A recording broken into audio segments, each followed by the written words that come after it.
चलिए, आज हम एक बहुत ही दिलचस्प सवाल की तह तक जाते हैं। वो सवाल है कि आखिर हमें आधुनिक भारतीय इतिहास के बारे में जो कुछ भी पता है, वो पता कैसे है? उसके स्रोत क्या हैं? ये सवाल सुनने में तो सीधा लगता है, पर है नहीं। देखिए, इतिहास सिर्फ तारीखों और घटनाओं को रटना नहीं है। असल में ये समझने की एक कोशिश है कि हम आज जहाँ खड़े हैं, वहाँ तक पहुँचे कैसे।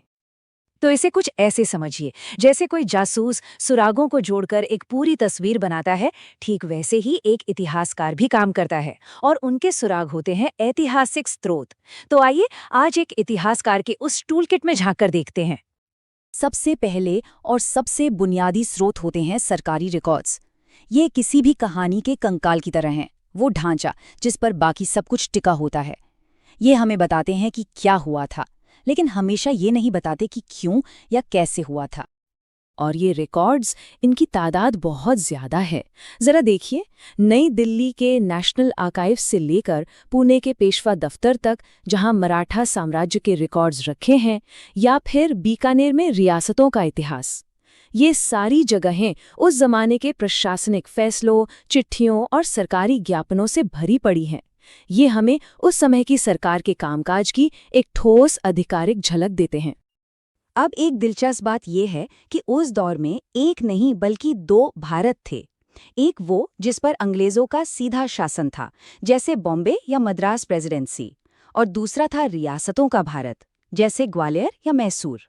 तो जाहिर है, इन दोनों के रिकॉर्ड्स भी हमें दो अलग अलग कहानियां सुनाते हैं, और एक इतिहासकार का काम इन दोनों को एक साथ रखकर समझना होता है। और कहानी सिर्फ भारत की सीमाओं तक ही सीमित नहीं थी।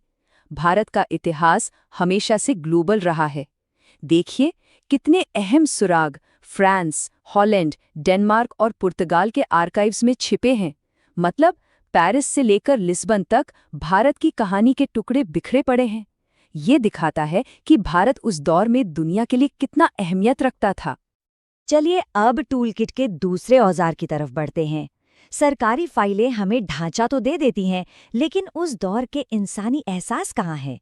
यहीं पर काम आती है व्यक्तिगत कहानियां, यात्रा वृत्तांत और संस्मरण। सरकारी रिकॉर्ड से हटकर उस दौर में भारत आने वाले यात्रियों ने हमें उस समाज की बड़ी अनमोल झलकियां दी हैं। चाहे वो अलेक्जेंडर बर्न्स जैसा कोई ब्रिटिश यात्री हो, विक्टर जैकमोन जैसा कोई फ्रांसीसी खोजकर्ता, या फिर अबे डुबोइस जैसे मिशनरी, हर कोई अपने एक खास नजरिए से भारत को देख रहा था, और उनके लिखे वृत्तांत हमें उस दौर को अलग अलग आंखों से देखने का मौका देते हैं। जरा विक्टर जैकमोंट के इस उद्धरण को देखिए। ये सिर्फ एक किताब का लंबा सा नाम नहीं है, ये एक खिड़की है जो सीधे 19वीं सदी के भारत में खुलती है। इन शब्दों से हम उस जमाने की यात्रा की इमीडिएसी को महसूस कर सकते हैं। अब आते हैं तीसरे और एक बहुत ही शक्तिशाली औजार पर, प्रेस। उस जमाने के अखबार और पत्रिकाएं सार्वजनिक बहस, उम्मीदों और चिंताओं का आईना थे।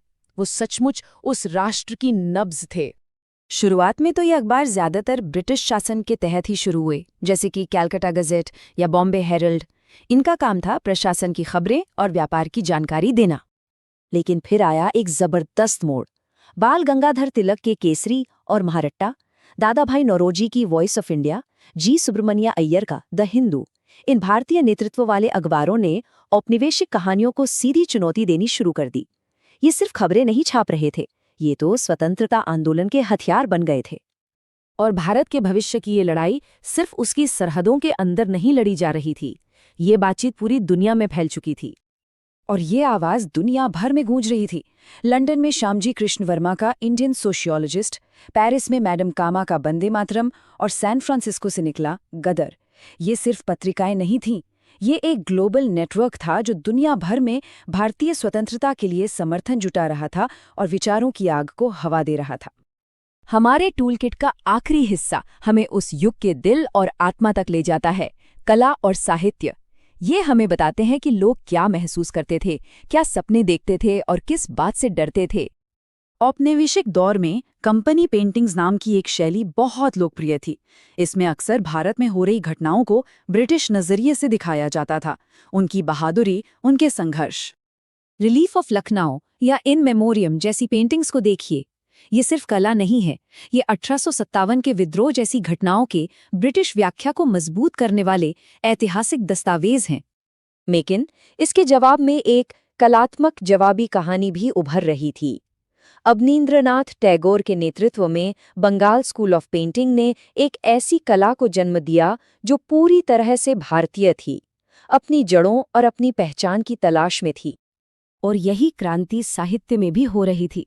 बंगाली में बंकिम चंद्र चटर्जी के आनंद मठ से लेकर मलयालम में चिम्मीन तक और गुजराती में हिंद अने ब्रिटानिका जैसे उपन्यास, ये सब क्षेत्रीय भाषाओं का साहित्य था जो आम भारतीयों के उन अनगिनत अनुभवों को आवाज दे रहा था जो अक्सर सरकारी फाइलों में कहीं खो जाते थे।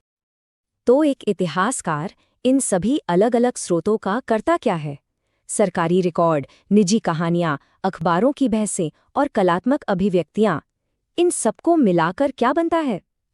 सबसे जरूरी बात यह है कि कोई भी एक स्रोत पूरी कहानी नहीं बताता। असली इतिहास वो इन सभी स्रोतों के बीच के संवाद से और कभी-कभी इनके टकराव से उभरता है। सच अक्सर जटिल होता है और उसे कई दृष्टिकोणों को मिलाकर ही समझा जा सकता है। तो ये एक प्रक्रिया है, पहले सरकारी ढांचे को समझना, फिर उस पर व्यक्तिगत अनुभवों की परतें चढ़ाना, फिर सार्वजनिक बहस में चल रही बातों को सुनना और आखिर में उस समय की कला और साहित्य की आत्मा को समझना। ये सब मिलकर ही इतिहास को जिंदा करते हैं।